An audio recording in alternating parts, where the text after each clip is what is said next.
அனைவருக்கும் வணக்கம். நான் உங்கள் மோசஸ், சென்னையிலேருந்து. இப்போது இந்த கண் திருஷ்டி, ஏன்னா இப்போ பார்த்தீங்கன்னா பெரும்பாலும் இந்த கண் திருஷ்டினாவே எல்லாருக்கும் ஒரு பயம் இருக்குது. ஏன்னா ஒரு நல்ல ட்ரெஸ்ஸு போட்டால் நம்மளை அழகுபடுத்திக்கிட்டா நமக்கு கண் திருஷ்டி வந்துடுச்சின்னு சொல்லி சில பேர் கையில் கயிறு கட்டுறது, காலில் கயிறு கட்டுறது, இப்படி நிறைய விஷயங்கள் இருக்குது. இப்போ இந்த கண் திருஷ்டினா என்ன, அது யாரை பாதிக்கும், கண் திருஷ்டி யாரை பாதிக்கும், யாருக்கு அதிகப்படியான எஃபெக்ட் கொடுக்கும் அப்படின்னு நம்ம பார்த்தோம்னா, பெரும்பாலும் இந்த கண் திருஷ்டினா கண்ணு திருஷ்டினா ஒன்றும் இல்லைங்க, பார்வை. இதுக்கு பயப்பட வேண்டிய அவசியமே இல்லை. நம்மளோட ஒவ்வொருத்தருடைய பார்வைக்கும் ஒரு இம்பேக்ட் இருக்குது. இந்த இம்பேக்டு எந்த ராசி நட்சத்திரங்களை அதிகமாக பாதிக்கும் அப்படின்னு பார்த்தீங்கன்னா, இந்த யாரெல்லாம் மகர ராசி, மகர லக்கணம், கும்ப ராசி, கும்ப லக்கணம், மேலும் சனியோட நட்சத்திரமான பூசம், அனுஷம், உத்திரட்டாதி, மேலும் சனியோட கர்ம பெற்ற நட்சத்திரமான புனர்பூசம், சுவாதி, அவிட்டம், இந்த நட்சத்திரக்காரங்களுக்கு எப்போதும் ஒரு சனியோட தாக்கம் இருக்கும். ஏன்னா இந்த நட்சத்திரக்காரங்க நல்லா யோசிச்சு பார்த்தீங்கன்னு வச்சுக்கல, ஒரு இனம் புரியாத ஒரு பயம் மனசுக்குள்ள, ஒரு இனம் புரியாது, சொல்லவே முடியாது, ஒரு பயம் இருந்துக்கிட்டே இருக்கும். இந்த பயம், இந்த தயக்கம், இந்த ஒரு விஷயந்தான் என்ன பண்ணிடும்னா அவங்கள அந்த அந்த திருஷ்டியை மேக்னிஃபை பண்ண, அதிகப்படுத்தி விட்டோம். ஏன்னா இவங்களோட பயமே இவங்களுக்கான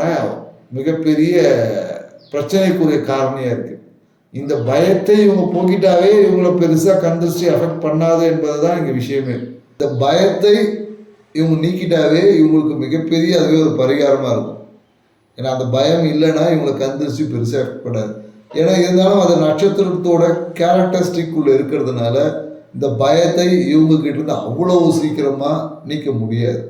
ஸோ அதனால் இந்த தன்மைகள், இந்த கண் திருஷ்டி ஏற்படுது, இதை போக்கணும்னா இதுக்கு நிறைய வழிமுறைகள் இருக்குது. என்ன சொல்லுவாங்க, நம்ம முன்னோர்கள் அந்த உப்பு சுற்றி போடுவாங்க, இல்லை மிளகாய் சுற்றி போடுவாங்க, இல்லை பூசணிக்காய், தேங்காய், எலுமிச்சங்காய், இந்த மாதிரி யானை சுற்றி போடக்கூடிய பழக்கம் இருக்குது.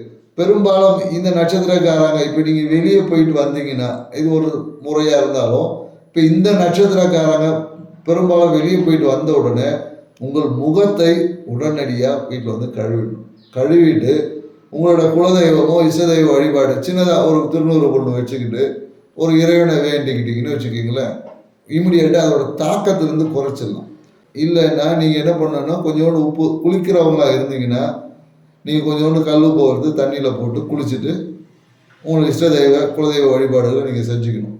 அப்படி இல்லை, நீங்கள் உடனே நீங்கள் அன்றைக்கி ஒன்றும் பண்ணால் மூஞ்ச கூட கழுவாமல் படுத்துட்டிங்கன்னா அடுத்த நாள் பார்த்தீங்கன்னு வச்சுக்கோங்களேன், உங்களுக்கு உடம்புல ஒரு அசதி, ஒரு தூக்கத்தில் ஒரு டிஸ்டர்பன்ஸ் இருக்கும், ஒரு வேலை செய்யணும் என்ற ஒரு ஈடுபாடு இருக்காது, எல்லாத்துலேயும் ஒரு தயக்கம், பயம், கவலை, ஏதோ ஒரு சோம்பல் உணர்வு இருக்கும், உங்களுக்குள்ள ஒரு சுறுசுறுப்பே இருக்காது. அது மாறுவதற்கு ஒரு 2-3 நாள் ஆகும். ஏன்னா பெரும்பாலும் இதை நீங்கள் எப்போ பார்க்கலாம்னா, ஏதாவது ஒரு ஃபங்க்ஷனை நீங்கள் பெருசாக அட்டன் பண்ணிட்டு வரீங்க. ஏன்னா பெரும்பாலும் நம்ம ஃபங்க்ஷனுக்கு தான் நிறைய அந்த மேக்கப்லாம் போட்டுட்டு வருவோம். ஸோ இந்த ஃபங்க்ஷனில் நீங்கள் போயிட்டு வரும்போது, ஏதாவது விழாக்கள், திருவிழாக்களை கலந்துக்கும் போது, எங்கள் வீட்டு சுப நிகழ்ச்சிகள் இல்லை அசுப நிகழ்ச்சிகள், இங்கே போயிட்டு நீங்கள் கலந்துட்டு வந்தாலும் அதோட இம்பேக்டை நீங்கள் இம்மிடியேட் உங்களுக்கு நல்லாவே தெரியுமானா கண்டிப்பாக தெரியும். ஸோ அதனால் அதுக்கு பயப்படுறதை காட்டிலும் அதை எதிர்கொள்ளக்கூடிய ஆற்றலை வளர்த்துக்கிறது தாங்க பரிகாரம்.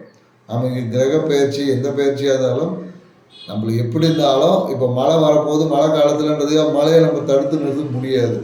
அப்போ நம்ம மழையை எதிர்கொள்ளக்கூடிய ஆற்றலை வளர்த்துக்கணும். ஏன்னா நம்மளை யார் பார்ப்பான்னு தெரியாது இல்லையா, கண் திருஷ்டின்னும் போது நம்ம எல்லா கண்ணையும் மூட முடியாது. ஏன்னா நம்ம அழகாக அதுக்காக மேக்கப் பண்ணாமல் இருக்க முடியாது. ஸோ அப்போது நம்மளை தற்காத்து கொள்ளணும், இல்லை வரக்கூடிய விஷயத்தை எதிர்த்து ஜெயிக்கக்கூடிய ஆற்றலை வளர்த்துக்கணும். இவ்வளோதான் விஷயம். ஸோ இதை நாம் வளர்த்துக்கும் போது நமக்கு இருந்தும் எதிர்த்து போராடக்கூடிய ஆற்றல் வளர்ந்துடும். நமக்கு எந்த பிரச்சனையும் கண் திருஷ்டின்னு இல்லை, எந்த செய்வின கோளாறுல இருந்து கூட நம்மளை தற்காத்து கொள்ள முடியும். ஸோ இந்த தகவல் உங்களுக்கு பிடிச்சிருந்துச்சுன்னா, இல்லை நீங்களும் கண் திருஷ்டியால் பாதிப்பு அடைஞ்சிருந்தீங்கன்னா எஸ்ன்னு ஒரு கமெண்ட் கொடுங்க. மேலும் இது போன்ற ஒரு நல்ல தகவலுடன் உங்களை சந்திப்போம். எங்கள் சேனலுக்கு ஒரு சப்ஸ்கிரைப் கொடுங்க, ஷேர் பண்ணுங்கள், லைக் பண்ணுங்கள். நன்றி, வணக்கம்.